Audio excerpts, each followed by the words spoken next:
Hello friends, welcome back to my channel Sathya. எப்பயும் போல் ஒரு இன்ட்ரெஸ்டிங்கான விலாக் பார்க்கலாம் வாங்க. ஸோ காலையில் மார்னிங் எழுந்திரிச்சோன்னே காஃபி குடிக்கிறதுக்காக ப்ரஷ்லாம் பண்ணிவிட்டு ஃபேஸ் வாஷ்லாம் பண்ணிவிட்டு வந்து பார்த்தா பாத்திரம் வந்து கழுவாமல் வச்சுருந்தேன். ஸோ டம்ளர்லாம் இருந்துச்சு. சரி டம்ளர்லாம் வாஷ் பண்ணிடலாம். ஏன்னா வந்து காஃபி குடிக்காமல் டே ஸ்டார்ட் ஆகுது. எனக்கு காஃபி இல்லைன்னா டீ குடிக்கணும். ஸோ அதனால் வந்து டம்ளர்லாம் கழுவிட்டு இருந்தேன். ஸோ பால் வந்து வாங்கி வச்சுருந்தாங்க. இன்றைக்கி ஆக்சுவலாக சண்டேங்கிறனால நான் வந்து லேட்டாக தான் எந்திரிச்சேன். ஸோ பெட்லேருந்து எந்திரிக்கிறப்பமே யோசிச்சிட்டே எந்திரிச்சேன், பால் வாங்கலையே அப்படின்னு. ஸோ ஹஸ்பண்ட் வந்து வாங்கி வச்சுருந்தாங்க. சரி நம்ம காஃபி போட்டு எல்லாத்துக்கும் கூட எல்லாம் போட்டு கொடுத்துப்போம் அப்படின்னு சொல்லிட்டு அப்புறம் வந்து எந்திரிச்சு எல்லாம் பண்ணி முடிச்சுட்டு பாத்திரத்தெல்லாம் கழுவிட்டு அதுக்கப்புறம் யாருக்கெல்லாம் டீ காஃபி வேணுமோ அதெல்லாம் ப்ரிஃபர் பண்ணி போட ஆரம்பிச்சிட்டேன். ஸோ வந்து எனக்கு வந்து எப்பயுமே வந்து அந்த டே வந்து ஸ்டார்ட் ஆகணுன்னா இந்த மாதிரி ஏதாவது குடித்தா தான் எனக்கு வந்து ஸ்டார்ட் ஆகும். அதே மாதிரி அந்த ஹோல் டேயில் வந்து ரொம்ப டல்லாக இருக்கேனோ இல்லை ரொம்ப டயர்டாக இருக்கேன்னா கூட அந்த டைமில் கூட வந்து நான் வந்து காஃபி போட்டு குடிப்பேன். காலையில் மார்னிங் வந்து ஹஸ்பண்ட் வந்து டீ தான் அதிகமாக குடிப்பாங்க. ஹஸ்பண்ட்க்கு வந்து டீ தான் பிடிக்கும், காஃபி அந்தளவுக்கு பிடிக்காது. எப்போயாவது கொடுத்தா ரேராக குடிப்பாங்க. ஸோ அதனால் வந்து காலையில் வந்து டீ தான் போடுவேன். டீ போடுறப்போ டீயே நானும் குடிச்சிக்குவேன். அதுக்கப்புறம் தான் வந்து காஃபி குடிக்க மீதி இதில் அதே மாதிரி ஒரு சின்ன டிப் சொல்கிறேன். அதாவது காஃபி போடுறப்போ வந்து நம்ம வந்து பால் வந்து நல்லா திக்காக இருக்கணும். அப்போ தான் வந்து காஃபிக்கு வந்து நல்லாயிருக்கும். இதுவே நம்ம வந்து டீ குடிக்கிறோன்னா டீயில் வந்து ஒரு டம்ளர் பால் எடுத்துக்கிட்டோன்னா ஒரு டம்ளர் வந்து இல்லை ஒரு 1/4 டம்ளர் வந்து தண்ணி இருக்கணும். அதுக்கப்புறம் பார்த்திங்கன்னா ஹஸ்பண்ட்க்கு போட்டு கொடுக்கலாம் அப்படின்ட்டு கொடுத்து முடிச்சுட்டு அதுக்கப்புறம் நான் வந்து எனக்கு வந்து இது தான் போட்டேன், சர்க்கரை போட்டேன். ஸோ நாட்டு சர்க்கரை தான் நான் வந்து ஆட் பண்ணி இப்போ குடிக்கிறேன். இது ஒயிட் சுகரை வந்து எடுத்துக்கிறது இல்லை. ஸோ ஒயிட் சுகரை பற்றி எல்லோரும் சொல்கிறாங்க. அதனால வந்து எனக்கும் கொஞ்சம் பயமாக இருக்குது. உடம்புக்கு வந்து நம்ம எக்ஸசைஸ் தான் பண்ண முடியல, இல்லை வாக்கிங் தான் போக முடியல. வீட்டிலேருந்தே குறைக்கணுன்னா நம்ம ஏதாவது இந்த மாதிரி இதில் வந்து சேஞ்ச் ஆஃப் பண்ணால் மட்டும்தான் முடியும்.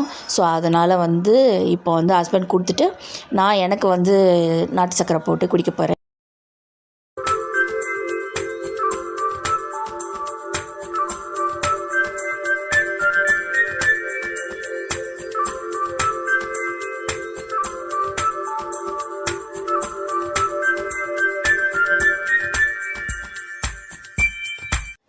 நான் இந்த மாதிரி சின்னதாக வந்து இது எழுதி வைப்பேன்.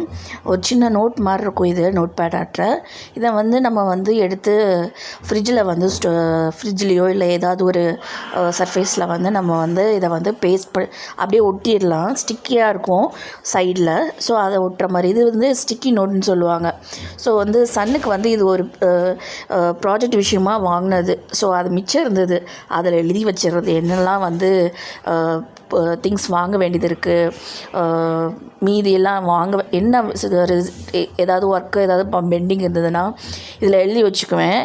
ஏதாவது வீட்டில் ஏதாவது தேவைப்படுறப்போ இந்த மாதிரி எப்போ வந்து தோணுதோ அப்போ இதில் நம்ம வந்து நோட் பண்ணி வச்சிட்டோன்னா வந்து நம்ம எப்போல்லாம் இந்த பேப்பரை பார்க்குறப்போ நம்மளுக்கு வந்து ரிமெம்பர் ஆகும். ஸோ அவ்வளோதான். அதனால் எழுதி வச்சுட்ருந்தேன் மளிகை ஜாமான்லாம். அதுக்கப்புறம் பார்த்திங்கன்னா இன்றைக்கி வந்து என்வி வாங்க போனப்போ வந்து சன்னும் ஹஸ்பண்டும் ஐஸ்கிரீம் வாங்கிட்டு வந்திருந்தாங்க. ஸோ ஐஸ்கிரீமு அப்புறம் வந்து மில்க் ஷேக்கு எல்லாம். ஸோ அதை வந்து கொஞ்ச நேரம் வந்து ரிலாக்ஸ்டாக உட்காந்து சாப்பிட ஆரம்பித்தாச்சு. எனக்கு வந்து ஐஸ்கிரீம்னால் ரொம்ப பிடிக்கும். கோல்டு இல்லை ஃபீவர் அந்த மாதிரி டைமில் கூட வந்து எனக்கு வந்து ஐஸ்கிரீம்லாம் கொடுத்தா சாப்பிடுவேன். அது வந்து என்ன சொல்கிறதுனே தெரில. அது வந்து என்னோடய ஹேபிட்டு. அதனால எனக்கு வந்து கோல்டு பிடிக்குமா அப்படின்லாம் சொல்ல தெரில. அதில் எனக்கு அப்படி பண்ணது கோல்டு அதனால் பிடிச்சதில்ல. அதுக்கப்புறம் பார்த்திங்கன்னா இன்றைக்கி வந்து நண்டு வாங்கிட்டு வந்திருந்தாங்க. நண்டும் வந்து சிக்கனும் வாங்கிட்டு வந்திருந்தாங்க. இன்றைக்கி இதை வச்சு தான் வந்து குயிக்காக சமையல் பண்ணலாம் வாங்க. ஃபஸ்ட்டு வந்து ரெண்டுலேயுமே வந்து நல்லா அந்த இதெல்லாம் ஏதாவது இருந்ததுன்னா அதெல்லாம் க்ளீன் பண்ணிவிட்டு மஞ்சத்தூள் போட்டு அதுக்கப்புறம் மறுபடியும் க்ளீன் பண்ணி முடிச்சிருங்க.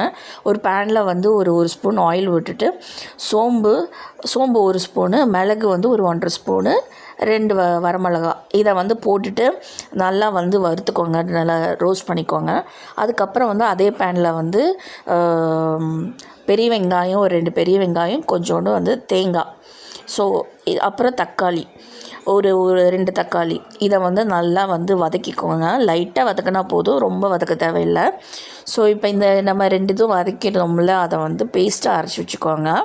அதுக்கப்புறம் வந்து பேனில் வந்து ஒரு 2 ஸ்பூன் ஆயில் ஊற்றிட்டு கொஞ்சோண்டு ஜீரகம், அதுக்கப்புறம் கொஞ்சம் கருவேப்பிலை, ஸோ அதையும் போட்டுட்டு தாளிச்சிட்டு, இது வந்து பார்த்திங்கன்னா இஞ்சி பூண்டு பேஸ்ட்டு. ஸோ இதையும் வந்து நம்ம அந்த வதக்கி வச்சுருந்தோம்ல அதையோடையே சேர்த்தே அரைச்சிருங்க. இப்போ அரைச்ச பேஸ்ட்டை வந்து இதில் தாளிச்சதில் போட்டுட்டு தேவையான அளவுக்கு வந்து சிக்கன் மசாலா தூள், அப்புறம் மஞ்சத்தூள், அப்புறம் வந்து மிளகாத்தூள், அப்புறம் மிளகுத்தூள், இது எல்லாம் போட்டு நல்லா வதக்கிக்கோங்க. வதக்கிட்டு இப்போ நம்ம நண்டு வச்சுருந்தோம்ல, க்ளீன் பண்ணி வச்சுருந்தோம்ல, அந்த நண்டு போட்டுட்டு நல்லா ரோஸ்ட் பண்ண மாதிரி லைட்டாக எல்லாத்துலேயும் படுற மாதிரி வதக்கிட்டு கொஞ்சோண்டு தண்ணி ஊற்றி மூடி வச்சுருங்க. ஸோ நம்மளோட நண்டு கிரேவி ரெடி ஆயிடுச்சு. இதை வந்து நண்டு மசாலா கொஞ்சம் எடுக்கிறதுனால வந்து அப்படியே நான் வந்து வச்சிட்றேன். இதை வந்து டேஸ்ட் பண்ணி பார்த்திங்கன்னா செமையாக இருக்கும், ட்ரை பண்ணி பாருங்கள். அப்புறம் ஒயிட் ரைஸ் இருந்துச்சு.